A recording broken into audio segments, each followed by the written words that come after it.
right, so I'm at my friend's house right now, and I will be for the next couple of days. So this will be seen for the next couple of day breakdowns.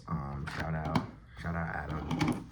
We're gonna go see the other game together, and you guys will experience that with me. But yeah, it's time to break down day 13. And before we get into the big one, the one that I'm really excited to talk about because I was there, let's talk about Portugal, Uzbekistan. And Portugal did the business. They realized their mistakes against DR Congo and they went out for blood and they got it. 2 goals for Ronnie Boy. They used the Homelander approach to score that second goal for the free kick for New Mensch.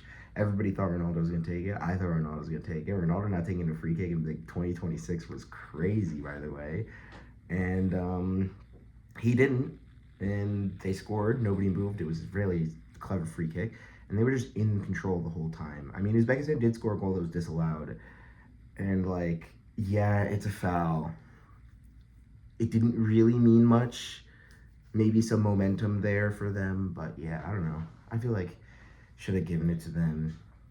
Just, like, they didn't really have much there. But it does make a difference. And I understand why it's obviously not valid. But, yeah, so that game was really interesting. Second half, kind of boring. Rafael Leao getting a goal. I think he's been one of, if not their best winger throughout this whole tournament. Still not sold on Pedro Neto. João Felix on the left wing actually did work out. I'll give him credit for that, you know. And Conceição on the other side is superb. Really don't like Bernardo Silva, though. That first game, they really messed up, and they did ratify their mistakes there. Now they're qualified, and they have another game against Colombia to top the group, and I think they can go and do it with this newfound confidence. On to the big game of the day, and Ghana were robbed. You see the title. You know it. You see the picture. I know it. I was there, and that referee had some money on that game, either finishing as a draw or an England win. Because, oh boy, did he fumble the bag. The Pickford challenge, I understand. That one's a little dicey. They can't look into it. Should not have been given as a free kick towards England. I think, for me, the method is, if you're uncertain, give it as... I think their method is, if they're uncertain, don't give it as anything and let VAR overturn it, but then VAR doesn't overturn it. So, you know, maybe you give that as a free kick and you let them review it and look at it. The second challenge, I don't know how they didn't review that. I don't know why they didn't review that. Ezri Konsa should have given away a penalty, the most clear-cut penalty ever, a yellow card penalty. Ghana maybe scores it, maybe misses it. That should have been a penalty. Clear as day. And I have to say, it wasn't as clear as the Pickford one for everyone in the stadium, but the stadium's majority English people, and they were booing. They were booing this referee, which lets you know how bad it is.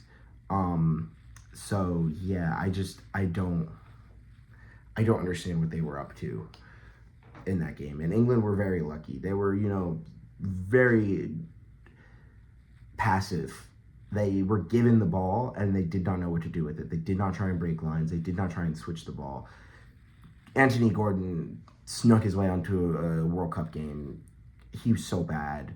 Madueke was okay. He was decent in the first half, and then he kind of tapered off. But you could tell the difference between Rashford and Saka and Gordon and Madueke, the quality difference and what they were doing. They were actually, you know, giving them a chance by being active instead of passive and going forward and putting balls into the box and causing problems for their fullbacks. I got scared, you know, supporting Ghana there. But at the end of the day, they got the 0-0, Borefest, Arteta Haram ball. And they did it. And so, you know, that was great. And then the next game comes on immediately after, and I don't really get to see much of it.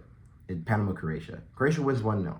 From what I saw, which was a decent bit of it, especially when they were conceding the goal, the first half, second half,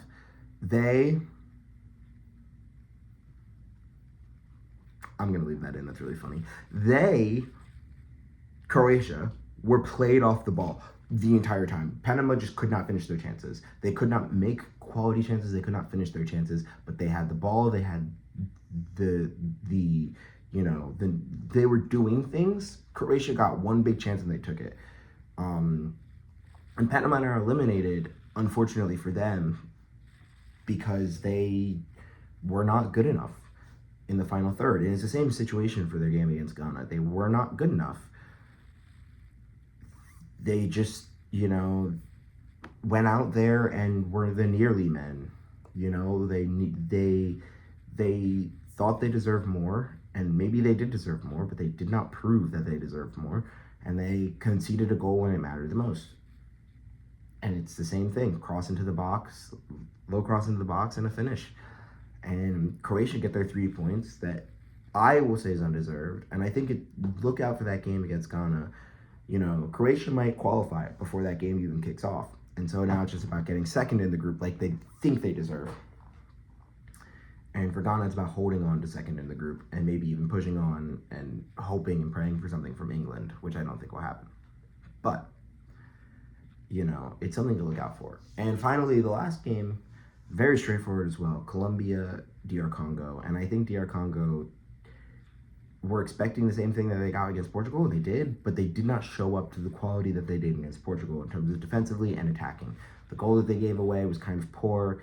Keeper probably should have done better, I think. And, it's just unfortunate that they conceded in that manner.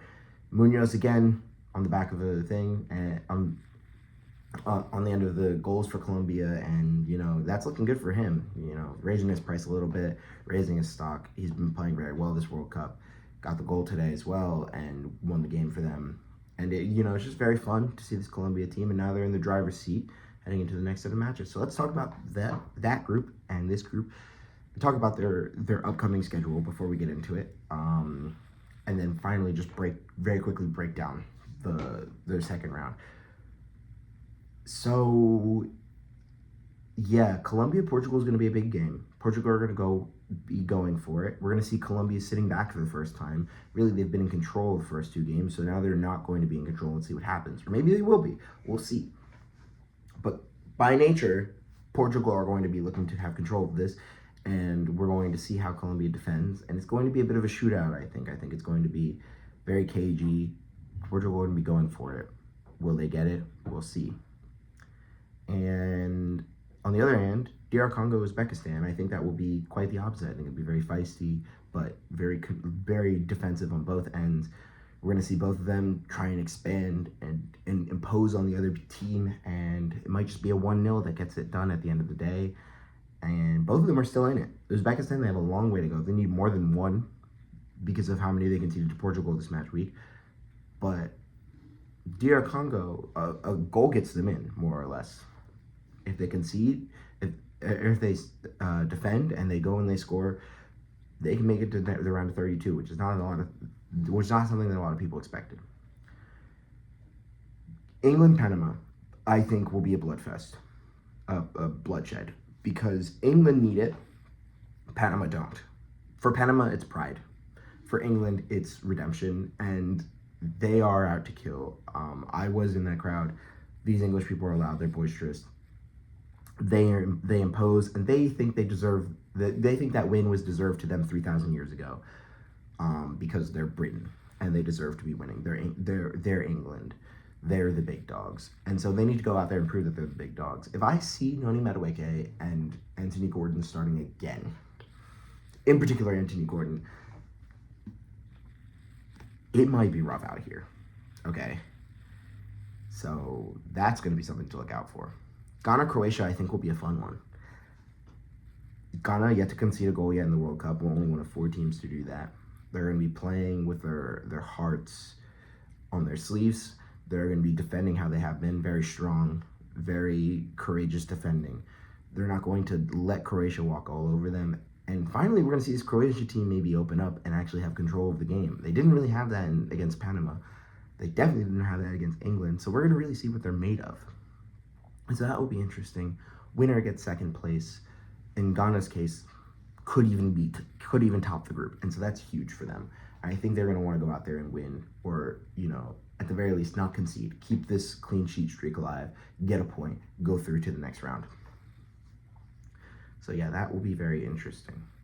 And now just quickly break down the round.